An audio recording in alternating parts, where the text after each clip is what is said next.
Good evening, everyone, and welcome to Political Forum. My name is Mike Jacobson. I'm the Director of Marketing and Communications here at CAN-TV, and joining me tonight from the 31st Ward is Alderman Ray Suarez. Good evening. How are you today, Good evening. Alderman? How are you? It's a pleasure to be here. Thank you for having me. So you are watching a call-in show, a 25-minute live call-in show called Political Forum, where if you have a question, comment, or concern for the Alderman, give us a call. The number at the bottom of the screen, 312-738-1060, 312-738-1060. And also, please tell your friends and family that if they want to watch, they can also watch online at cantv.org/hotline. So, once again, good evening. Happy holidays to you. Happy holidays to you also and your family. So, Alderman, please tell us a little something about your ward and what's going on in your ward right now. I live in a very exciting ward. I live in a blue-collar ward. It's a ward predominantly Hispanic by percentage, but it's also have an white population, African American, and others. And we're very proud of our community. We work very hard in our community, and people are taking more and more pride in repairing and bringing their homes up to what I say pride, and at the same time, in some areas, the wrought-iron fencing is also making the community good. So it's all good, and we're working, and hopefully we'll have everybody happy. I mean, sometimes you make decisions that people aren't totally happy with you, but we have to make decisions what makes the most people in the community happy, proud to be lived there, in a safe manner. So let's show people, first of all, how to contact you. You see right now it's your ward office at 4502 West Fullerton Avenue, and the ward phone number 773-486-6488, and your email address at rsuarez@cityofchicago.org. Both those phone numbers and emails are really the best way to contact you, correct? Correct. And so now let's go over now your new ward boundaries. So talk about this, the boundaries of your ward. Well, the boundaries of my ward is very exciting. It didn't change a lot, but we picked up.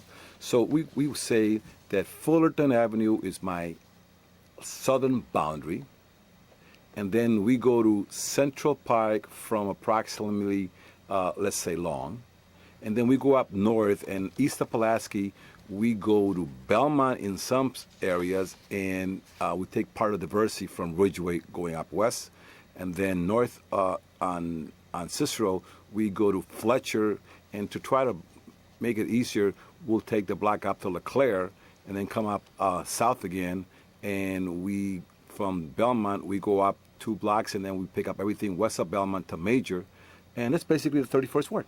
So, wonderful. Now, we have a lot of things to talk about tonight.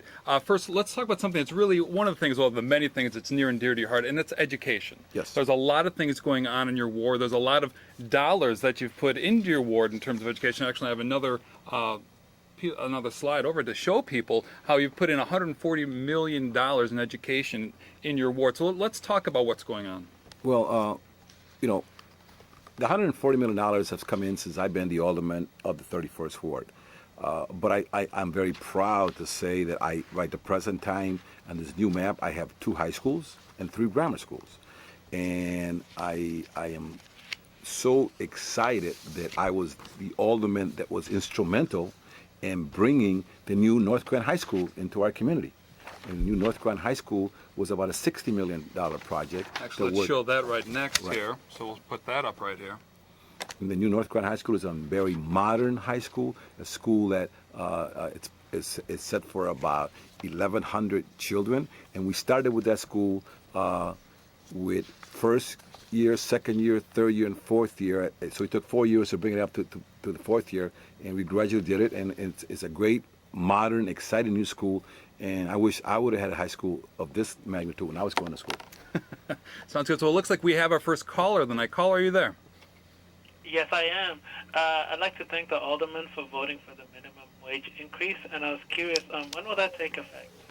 Well, the minimum wage law, the first portion of it takes effect next year, but it's a 5-year plan. So, a lot of the people that were opposing it kept telling everybody that minimum wage law, was going to hurt everybody. Well, it takes 5 years for it to become in place, and everybody should be able to plan every year, so that that people would not be scaring. When I remember when we passed the no smoking ordinance in Chicago, they were saying that all these restaurants are going to go out of business, and that everybody was jumping the border lines from in the suburbs, but that didn't happen. I mean, a couple of restaurants might have closed, but they're back in business. And when the state made the law state law, then it even the playing field. The state is also now looking at their minimum wage law. They haven't done anything. We did it, and we did it in less time than people thought we were going to do it.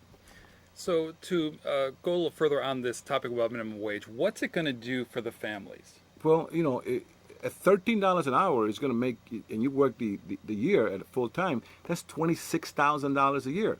And in most cases, 2 family members work. So you're talking about $52,000 a year. You should be able to raise your family, be able to provide the necessities that you have to provide for your family, and you might not live in what I would call living in the Gold Coast, but you will live a lot more comfortable than you would by making $8.50 an hour. Well, caller, thank you for that question. Appreciate that. And again, we have about 20 minutes left in the show, so if you have a question, comment, or concern, you can call the number at the bottom of the screen to talk with Alderman Ray Suarez, the number 312-738-1060. And in fact, it looks like we have another call. Caller, are you there? Sí, buenas tardes. ¿Habla español? Sí, señora. Bueno, solamente quería felicitarlo porque puso el dinero en la educación, Gracias. que es muy importante, más que nada es tan importante para la comunidad hispana que siga adelante con la educación, y solamente le quería decir gracias. Muchas gracias, y es importante enfocar que uno de los problemas que tenemos en nuestra comunidad es que las escuelas se vuelven sobrepopuladas. Entonces la gente quiere mandar a nuestros niños en autobuses afuera de la comunidad, y los padres pierden el control de cómo asistir a las escuelas cuando su niño va a la escuela. En mi primer compromiso es la Junta de Educación de Chicago, pero cuando la Junta de Educación en Chicago no tiene el espacio para darle educación a nuestros niños, vamos a tener que buscar alternativas para poder tener los niños cerca de nuestra comunidad. And what I said there was that she's calling me to let me know that she thanks me for my commitment on education and the dollars that we put in. And I also stated that my number one commitment is to education and to the children. But at the same time, I want to make sure that if the Board of Education cannot provide a nice, clean classroom in our community, because when you bus a child away from my community, mom and dad lose control of that youngster for the entire day until he gets bused back into the community. I believe that we should be able to educate our children in our community, and if the board does not have the space and another alternative is available, I'll look at it, and if it makes sense for my community, I will also support it. But it doesn't mean that I don't support the Board of Education, and my commitment is to the Board of Education first, second, and third. To go along those lines, right now a lot of people are talking about whether or not there should be school board members, whether or not they should be elected or not. In fact, in about 37 wards in the February ballot, they're going to be asked about that. They are, and yesterday I addressed that question, and I stated that I am reading more about it and looking in other states and see what advantage and disadvantage a elected board has versus a board that's appointed. The one thing that I believe in is that any taxing body should probably be elected, because they should be responsible for their vote to the residents that they represent. A lot of times these people vote, and then we get stuck with the problem that they vote on, and sometimes we have no control on how they vote. And they're going to vote any way they want to when they're not responsible to the community that elected them.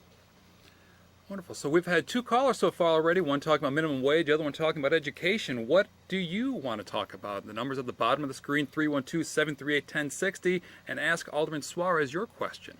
So now, keeping along with what's going on with the headlines, unfortunately over the weekend there's been a lot of headlines concerning gun violence and how it's affecting youth, either hurting them or killing them. I know that this is something that's near and dear to your heart, because every year you have your annual march against violence. So talk about what can people do. Well, when I march with the people, and before we march, we have a few minutes to address the audience. And every year since I've been the alderman, the mayor has always come to my march. The police department has come to my march. Representatives of the Board of Education come to my march. And I tell people, look, I don't want Joe the citizen to play policeman, but I want Joe the citizen to take control of their community. When they see something that's not going right, pick up the phone, call the police department, make a report. Say, look, if you don't want to be, if you want to remain anonymous, remain anonymous. But get involved and make sure that the police department show up. And if they don't show up, you have a right to call again and ask for a supervisor to be sent to your house, a white shirt guy, a sergeant or lieutenant. And if they don't show up, then call your elected official the next morning and let them know what time you call, and we'll see what happens. Because it is important that we, as residents of our city, and this is not just for people to say that you have to be a citizen. Anyone that lives in that community has to be treated with respect, and I'll be the first person to make sure that that happens. But at the same time, we have to get involved. And police officers in Chicago are not immigration officers. They're there to protect us and to serve the community. And that's one topic that we can discuss further. We're going to make sure that it happens in Chicago. So it looks like we have another caller. Caller, are you there? Yes, I am, sir. Alderman, I want to ask you, what can we do about the parking meters and the red light cameras that these aldermen now who voted for and asking us to speed the cameras up? What can we do about them and making them, holding them responsible for those voting on those issues?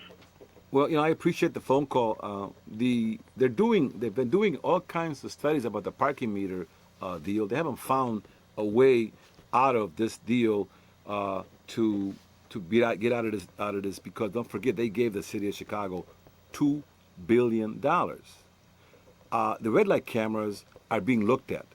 I can tell you that I have problems and concerns not just about the red light cameras, but about the speeding cameras, because underneath, and it was brought to my attention, underneath that sign it says, if you're speeding at 20 miles an hour while there's a child present, you will get a ticket. Now, my concern is everybody's going to have to be looking out both ways of the car to make sure that there are no children present. And this is state law. This is what the state law says. So there are going to have to be some studies done about this ordinance and how it could be made to be an efficient ordinance and make some sense. The red light cameras, they're being removed in some areas because there's too many cameras.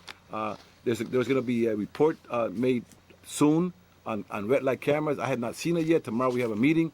And after I see the report, I can make some more comments that make sense instead of giving my comments, which sometimes might seem good, but I might not see just but what's good for my community. And we have to make sure on this camera issue that it's good for Chicago, not just for the 31st, but for Chicago in general. Thank you for your question, caller. So let's now shift gears a little bit. You're doing a lot of things in your ward in terms of jobs, and there's a lot of activity going on in your ward concerning jobs. I'm going to start highlighting one big thing that's going on. You're calling this the Macy Project. If you can talk about this right here. Well, this is the old. First of all, we're going to call it the old Marshall Field warehouse. Before that, it was the Olson Rug factory building. And then it became the Macy warehouse, where Macy decided to pull out of Chicago and go into the suburbs and take their jobs and everything with them over there. I was very upset at Macy when they did this. And I am not a big supporter of Macy because Chicago is a good city.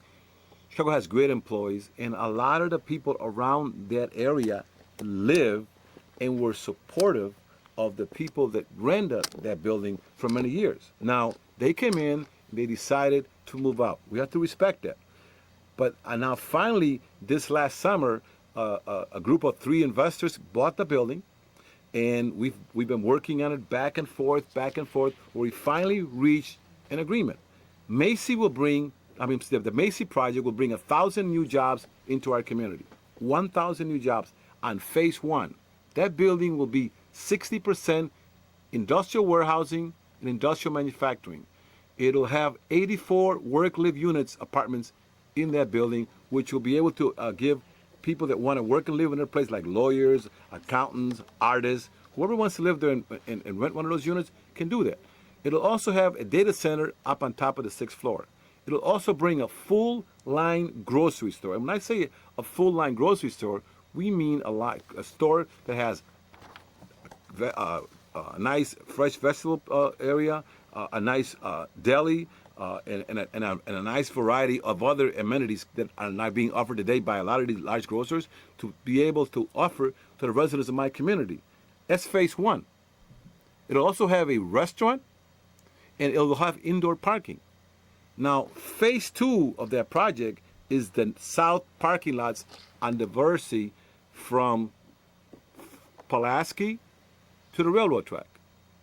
There, the developers are going to bring 2 large box stores there. Each of those box stores, they figure, should be able to offer somewhere around 250 jobs. And then we're going to also build approximately 20 smaller versions for businesses. Besides, they told me that they're willing to donate a space so we can put a library there. And I'm very excited about this. This is going to be a great project. So that means that with the 1,000 jobs that are going to come in phase 1 and the north building, and 600 new jobs that are going to come in the southern building, we're going to have a possibility of having 1,600 jobs in that area.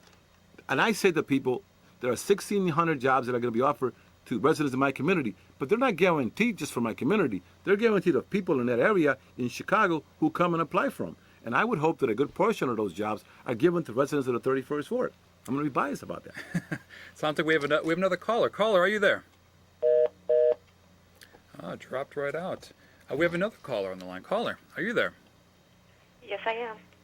You have a question for the Alderman? Actually, I just have a comment. I just wanted to say thank you to the Alderman for all his hard work that he does for the ward. I can attest. I used to live in the ward. I no longer live in the ward. It's unfortunate for me because you certainly see the difference between aldermen. I won't say where I live now, but I just want to say thank you very much. Thank you. Thank you very much, caller, for that comment. So you're bringing a lot of more jobs and more jobs. There's other things that's going on in your ward. One of it is you want to talk about too is Walmart. Of course, I'm very proud of Walmart. That was my number one large business that came into my ward 2.5 years ago. In this last 4 years, Walmart brought in 350 new jobs. And this Walmart, when it came to my community, before I allowed Walmart to open up, I had some requirements that they had to fill. One of the requirements that Walmart had to do was to hire off-duty police officers to serve as security guards around the perimeter. And it's been a great job because we feel that the amount of complaints of crime have minimized because all these bad guys, when they realize that it's not a security guard working out there, but it's a private police officer on his time off working, they stay away. So we have about 8 minutes left in the show, so if you have a question, comment, or concern for Alderman Suarez, please give us a call. In fact, right now we have a caller on the line. Caller, are you there? Hi, yeah. I'm just calling because I know that winter's coming up, and a lot of things people get concerned about is whether the city is ready to deal with all the snow on the roads and everything, let alone like filling all the potholes that happen afterwards. So I just want to know, does it seem like we're ready for this? And even if the prediction is that this winter's going to be particularly bad, right? That's what they're saying. Yeah. But I hope that the weatherman is wrong, because we cannot afford to have a winter that was as destructive to our roads as last winter. And the problem is, as you well know, that when it's so cold, this asphalt that's put in to patch those holes, it's like a friend of mine used to say, it's like putting makeup on a pig. You clean him up and he goes into the mud hole. Well, this asphalt just pops right out. And it's a shame. We spend so much money patching those holes, and when it gets so cold, when the plows go by and clean, it just pops out. And it's a shame that we have to spend so much dollars, and it's like just throwing money out the window, because there's no other way to do this until the warm weather comes around. And as we're going to starting to expect some snow, I'll get to that, because right now first we have a caller. Caller, are you on the line? Oh, it's not there. So here, I'll continue. So in talking about the snow, besides the roads, also the sidewalks, talk about how people who own a home, own a condo, whatever, what they have to do to take care of the sidewalks when snow is on the ground. Well, the rules are that you're supposed to clean your snow. If you have a business could mean an apartment building that you rent. That's considered a business. You have to clean the sidewalk. We expect homeowners to clean their sidewalk. Now, in my ward, when people call to complain about a sidewalk that's full of snow and so forth, the superintendent will go out and knock on the door and find out if it's a senior citizen, and we know that he can't clean. We tried, and I'm saying try because sometimes we can't do much about it, and we try to find some volunteer that's willing to clean their sidewalk. But when it comes to a business, they got to clean their sidewalk because business depend on customers, and customers depend on safety to be able to get in and out of that place without having to fear they're going to slip and fall and hurt themselves. And real quick, if there are seniors who need help, they should contact your ward? They can call my ward, and if we can help them, we're more than happy to. Why not? Great. Looks like we have another caller online. Caller, are you there? Yes, Alderman. I was wondering, I talked to some of those drivers that was driving those plows, and they said they was told to drop the plows, and I've seen them tearing up the streets, and I was making calls to family members of me and telling them to take pictures of those guys. And I wanted, could you tell the city council, are you willing to tell the city council to not allow those drivers to tear up our streets and damage? A lot of that was not caused by the snow, it's caused by the snow plows. Well, I will talk to the commissioner of street sanitation, who is responsible for those drivers. They work under his direction. So I will tell him that I was here today, and I had a caller who had that concern, and I really, really appreciate you calling me, letting me know about that. And you can bet that he'll get the message tomorrow. Actually, because thank you for that comment and suggestion, caller. Because actually, this is something also, like, you're talking about the money lost, like, because this was citywide last year, and filling up potholes, and it took so long to fill them up. So that was a big money issue. It was a big money issue. It was very costly, very expensive, and we really, and at times, I felt like we were losing because we got a little warm. We patched it up, and then it snowed, and we throw salt, and then it snowed again, and the plow came in, or like the gentleman said, he said he saw plows that the snow plow was down, and it really just made a job that was supposed to be a positive ending to a negative ending. So it looks like we have another caller. Caller, are you there? Yes, I wanted to make a couple of points, if I might. One, with regard to last winter, a once-in-a-30-year snowstorm, I don't know that we can blame anyone in particular, including the city. I think that people did the best job that they could, but, ask any meteorologist, that's the sort of thing that comes along once in a generation. Yes, sir. And, it's just the kind of thing as Chicagoans we recognize we have to live with, once every 20, 30 years. Having said that, I also wanted to ask, how does the alderman think we can balance community development while at the same time ensuring that those persons native to that community aren't priced out of it, Well, it's a good question, and I've always tried to make sure that the developments that come into my community are fair to the people that live in my community. I strongly believe that, first of all, in the city of Chicago, people that were forgotten for a long time, besides the homeless, were seniors, veterans, and I am trying to make sure that we balance in my ward some of those developments so that we can offer seniors, which are the ones that, if you look at the history of this country, they're the ones that work and made this city what the city is today. And I think we have an obligation to work with them and try to provide some nice, clean, safe housing for them. And the same thing with our veterans. Our veterans have made this country and gave us the safety and security in our country for us to enjoy it and to enjoy the freedoms that we have. Also, there is a homeless population out there. Now, the city of Chicago under Mayor Rahm Emanuel will end homeless for veterans by the end of this year. So we have some grants and we're going to start putting them into operation. So we figure by the beginning of 2016, we should have no more problems supposedly with homeless veterans. But it is not an easy topic because a lot of times developers come in and they'll build one or two homes, and then they'll start pricing them and picking up the price, and before you know it, you start raising the price of housing, and it starts hurting the people that live there. And then the other side of the coin is that people that live in nice homes, they own them, they should think twice before a nice, sharp real estate guy comes in and says, well, you paid $80,000 and I'll give you, let's say, $400,000, but when you sell that house and you're going to try to buy another one, it's going to cost you $500,000. So you're not making a gain on this. And this is what you got to be able to look at. If you got a nice community, such as what I feel my ward, I always tell people, before you start making that final decision, I would suggest that you go out and price before you sign the bottom line. Well, caller, thank you for that call. And looks like actually this is one of the quickest shows ever.